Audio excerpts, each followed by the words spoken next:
Hello everyone, welcome to CSN अड्डा 24/7 YouTube channel. And तो आज हम लोग यहाँ पे एक छोटा सा और एक डिटेल्ड एंड ब्रीफली दोनों ही तरफ से CSN net as well as जो गेट एग्जामिनेशंस होते हैं आप लोगों के लिए, उसके थोड़ा बहुत एनालिसिस करने वाले हैं कि बेसिकली अभी हाल ही में क्या हुआ है कि इस साल का जो GATE examinations as well as जो सीएसएन नेट एग्जामिनेशंस होने जा रहा है वो तो बहुत नज़दीक में होने जा रहा है। लेकिन अगर आप बाकी जो ट्रेंड है उसको देखोगे तो उस केस में आपको देखने को मिलेगा कि सीएसएन नेट एंड गेट के बीच में थोड़ा सा अंतर रहते हैं, थोड़ा सा डिफरेंस रहते हैं होने में। तो कोई बात नहीं, जो दिसंबर का गेट एग्जामिनेशंस दिसंबर का नेट एग्जामिनेशंस एंड जो फेब का गेट एग्जामिनेशंस होते हैं यूजुअली उसमें थोड़ा बहुत डिफरेंस होते हैं, बट इस बार वो बहुत ही नज़दीक है। लेकिन इनका क्या क्या बेनिफिट है, अपने आप में कौन से एग्जामिनेशन बेस्ड है, इसके ऊपर थोड़ा सा हम लोग चर्चा करने वाले हैं। तो वीडियो को शेयर एंड सब्सक्राइब जरूर करिएगा चैनल को, और अच्छा लगता है तो लाइक जरूर करिएगा। तो फर्स्ट ऑफ ऑल अगर हम लोग केमिकल साइंस की बात करें, CSIR NET as well as GATE, ये जो एग्जामिनेशन है हाल ही में बहुत ही ज़्यादा नेशनल लेवल के एग्जामिनेशन से बहुत ही ज़्यादा इंपॉर्टेंट एग्जामिनेशन हो जाते हैं, और उसमें थोड़ा बहुत हम लोग डिफरेंस देखने की कोशिश करते हैं कि what are the differences, what are the parts of having this kind of certificate और दिस काइंड ऑफ क्वालिफिकेशन। तो अगर हम लोग सीएसआईआर नेट की बात करते हैं तो पहली बात तो पेपर जो होगा केमिकल सीएसआईआर नेट में आपको केमिकल साइंस देखने को मिलेगा। ऑब्वियस बात है सर, केमिकल साइंस देखने को मिलेगा, लेकिन जहां पे गेट में आपको केमिस्ट्री के नाम से देखा जाएगा।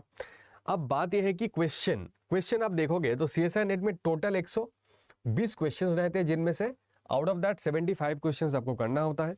लेकिन गेट एग्जामिनेशंस में आपको टोटल 65 क्वेश्चंस करना पड़ेगा, 10 + 55। Okay, what are about the 55? तो वही मैंने यहाँ पे सेगमेंट दिखाया है। जैसे कि सेगमेंट हमारे part A, part B, part C. Part A में आपको जनरल एप्टीट्यूड पूछा जाता है, गेट में जनरल एप्टीट्यूड नाम से ही एक पार्ट रहेगा और सिर्फ सब्जेक्ट स्पेसिफिक रहेगा। उसके बाद आप देख पा रहे हो कि पार्ट ए में आपको 15 क्वेश्चंस करना होता है, 15 में आउट ऑफ 20 क्वेश्चंस आपको 15 क्वेश्चंस करना पड़ेगा, और जिसका मार्क्स होगा 2 मार्क्स करके। सिमिलरली पार्ट बी में भी आपको आउट ऑफ 40 35 क्वेश्चंस करने होते हैं, जिसका मार्क्स होता है 7 आउट ऑफ, मतलब सबका मार्क्स होगा 2 करके। एंड यहाँ पे टोटल आउट ऑफ 60 क्वेश्चंस आपको करना होगा 25 क्वेश्चन, जहाँ के जिसका मार्क्स होने वाला है 4 करके। एंड ऑब्वियस बात है कि यहाँ पे 30, यहाँ पे 70, यहाँ पे 120, ये 100 टोटल मार्क्स हो जाएगा। एंड सब में नेगेटिव मार्किंग है, जैसे कि जो भी 2 मार्क्स के क्वेश्चन है उसमें 0.5 नेगेटिव मार्किंग है, जो भी 4 मार्क्स के क्वेश्चन है उसमें 1 नेगेटिव मार्किंग होगा। तो ओवरऑल आपका एग्जामिनेशन 200 मार्क्स का होता है। जहां पे गेट एग्जामिनेशन में क्या होगा, आपको कोई भी ऑप्शंस नहीं मिलेगा। तो गेट एग्जामिनेशंस कहीं ना कहीं थोड़ा बहुत प्रिसीशन मांगता है आप लोगों से, थोड़ा बहुत एक्यूरेसी मांगता है आप लोगों से, थोड़ा बहुत डिटेल्ड नॉलेज और एप्लीकेशन बेस्ड नॉलेज मांगता है आप लोगों से। और ऐसा नहीं है कि आप सिर्फ और सिर्फ नेट एग्जामिनेशंस में किसी भी 2 पार्ट को स्ट्रॉन्ग करके तीसरा पार्ट को छोड़ के आप जा सकते हो। गेट एग्जामिनेशन में अगर आप अच्छा खासा स्कोर करना चाहते हो तो ये थोड़ा सा मुश्किल होगा। हाँ, आप क्वालिफाई कर पाओगे, लेकिन सीएसआईआर नेट में भी आप ऐसे 2 टॉपिक को करके जाओगे तो क्वालिफाई कर पाओगे। बट गेट में अगर आपको अच्छा खासा रैंक स्कोर करना है, और अगर आपको बाकी सारे इंस्टीट्यूट्स में पीएचडी के लिए कॉल लेना है, तो डेफिनेटली आपको थोड़ा अच्छा स्कोर करना पड़ेगा। एंड उसके लिए आपको सारे ही टॉपिक्स को अच्छे तरीके से करके जाना पड़ेगा, बिकॉज यहाँ पे ना almost equal kind of marks जो होता है, मार्क्स डिस्ट्रीब्यूटेड रहता है इन 3 segments, organic, inorganic and physical के केस में। ऑर्गेनिक, इनऑर्गेनिक एंड फिजिकल के केस में। अच्छा, यहाँ पे और एक छोटा सा चीज जो डिफरेंस ये है कि CSIR NET is conducted by NTA, ठीक है, जहां पे GATE is conducted by IITs and आईआईएससीज, मतलब आईआईटीज एंड आईआईएससी मिलके गेट कंडक्ट करवाते हैं, जहां पे CSIR NET is conducted by NTA अभी के लिए। ओके, अब दोनों ही कंप्यूटर बेस्ड टेस्ट है, तो इसमें से आपको कोई अभी तो ऐसा कुछ प्रॉब्लम नहीं होने वाला है। दोनों का ही टाइम जो होगा 180 मिनट्स के टाइम होते हैं। अब हाँ, गेट में आपको 2-3 चीजें अलग देखने को मिलेगा। एक तो एमसीक्यू, एमएसक्यू एंड एनईटी। तो यहाँ पे जो क्वेश्चंस आपको देखने को मिलेगा, एमसीक्यूज, एमएसक्यूज एंड एनईटीज, ये थोड़ा सा पेपर पैटर्न में आपको थोड़ा सा चेंजेस आपको देखने को मिल जाएगा, ठीक है। ये अगर हमारा पेपर पैटर्न की बात करें, पेपर पैटर्न में और एग्जाम पैटर्न में थोड़ा सा आपको डिफरेंस देखने को मिलेगा। एमसीक्यूज क्वेश्चंस पूछे जाते हैं, एमएसक्यू क्वेश्चंस पूछे जाते हैं, as well as NET type of questions पूछे जाते हैं। तो एक तो numericals, formula as well as जो डेप्थ नॉलेज, ये तीनों ही चीजें गेट में ज्यादा जरूरी होगा to accurately answer the questions. CSIR NET में तो डेफिनेटली जरूरी है, बट सीएसआईआर नेट में आपको सारे ही एमसीक्यूज मिलते हैं, तो इसलिए आपको प्रॉपरली नॉलेज के साथ साथ फॉर्मूलाज के साथ साथ आपको डीप थ्योरी की ज़रूरत पड़ता है। बट यहाँ पे कुछ कुछ जगह पे आपको क्वेश्चन जो होता है ना, एकदम स्ट्रेट फॉरवर्ड क्वेश्चंस आपको देखने को मिल जाता है, अगर आपको पता है तो है। बट गेट में क्या होता है, आपको थोड़ा सा एप्लीकेशन करना पड़ता है, थोड़ा सा अप्लाई करना पड़ता है उस कंसेप्ट को। अब यहाँ पे आप देख पाओगे कि वही है कि जनरल एप्टीट्यूड में टोटल 10 क्वेश्चंस रहेगा, 5 क्वेश्चंस रहेगा 1 मार्क्स के, 5 क्वेश्चंस रहेगा 2 मार्क्स के, तो टोटल स्कोर हो जाता है 15। जहाँ पे केमिस्ट्री में 55, 25 1 मार्क्स, 30 क्वेश्चंस 2 मार्क्स के, टोटल मार्क्स हो जाते हैं 85। टोटल पेपर होता है 100 के, उसमें भी आपको नेगेटिव मार्किंग दिखेगा 0.33 for 1 markers, 0.67 for 2 markers, whereas obviously subject specific में भी same. But MSQ and NET exam, NET जो पेपर होते हैं, नेट जो क्वेश्चंस होते हैं, उसमें कोई भी नेगेटिव मार्किंग आपको देखने को नहीं मिलेगा। एलिजिबिलिटी की अगर हम लोग बात करते हैं तो एलिजिबिलिटी एक तो रहता है सीएसआर नेट में, आइदर आप एमएससी कंप्लीट कर चुके हो या फिर आप परसुइंग हो, ठीक है। या लेकिन गेट एग्जामिनेशन में क्या है कि अगर आप बीएससी थर्ड ईयर में हो तब भी आप एग्जामिनेशंस के लिए अपीयर कर सकते हो, या फिर आप एमएससी परसुइंग हो। अब गेट एंड नेट में एक थोड़ा सा डिफरेंस ये है कि अगर आप गेट क्वालिफाई करते हो तो गेट का जो वैलिडेशन होता है, सर्टिफिकेट, वैलिडिटी सर्टिफिकेट 3 साल के लिए होता है। सीएसआर नेट का जो वैलिडिटी सर्टिफिकेट होता है वो 2 साल के लिए होता है। और जो भी अभी जो कैटेगरी 2 एंड 3 आया है, जिसके रिलेटेड मैंने एक वीडियोस भी बनाया था, एक शॉर्ट्स भी बनाया था, आप देख सकते हो उसमें।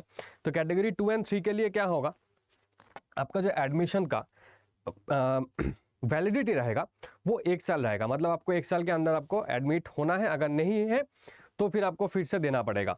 तो ये रहेगी छोटा मोटी बात। अब देखना पड़ेगा कि इन दोनों में तो स्कोप क्या है, किन से ज़्यादा है, किस में कम है। तो स्कोप की अगर बात करें तो ऑब्वियसली सीएसआर नेट की अगर बात करते हैं तो एक तो जेआरएफ मिलेगा, जेआरएफ मतलब आपको फेलोशिप्स मिलेगा, जेआरएफ का फेलोशिप्स मिलेगा, एंड 2 साल बाद आपको एसआरएफ का फेलोशिप मिलेगा। और फेलोशिप के बारे में आप सब लोगों को ऑलरेडी पता है इसके बारे में, ठीक है।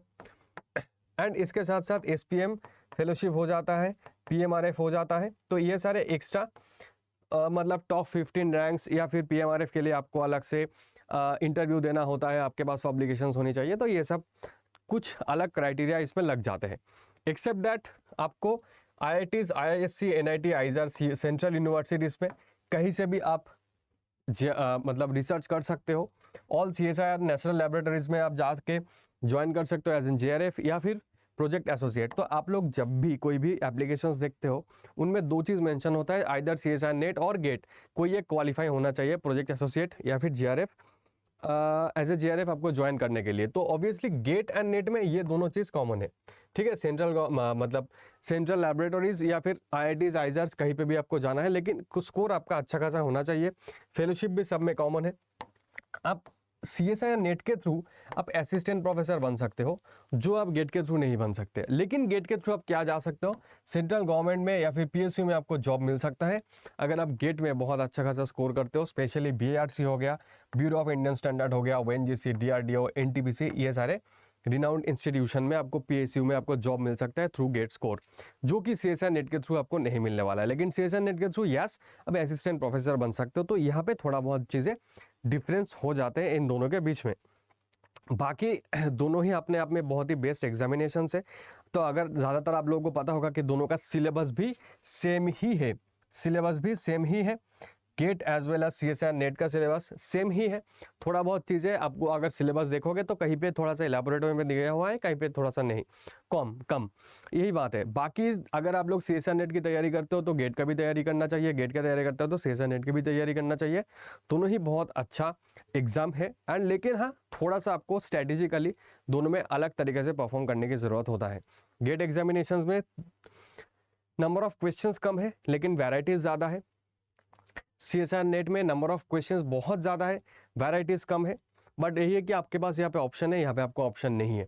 तो अगर आप सच में प्रिपेयर करना चाह रहे हो तो गेट के जैसे ही आप गेट को दिमाग में रखते हुए करो कि मुझे गेट में भी अपेयर करना है, बहुत अच्छा खासा स्कोर करना है, तो अपने आप आपका तैयारी जो होगा वो बहुत ही क्रिस्प एंड बहुत ही सॉलिड तैयारी हो पाएगा।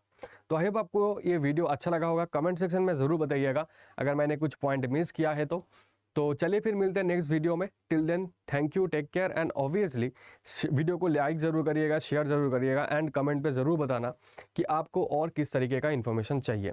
तो मिलते हैं नेक्स्ट वीडियो में। Till then thank you and Jai Hind.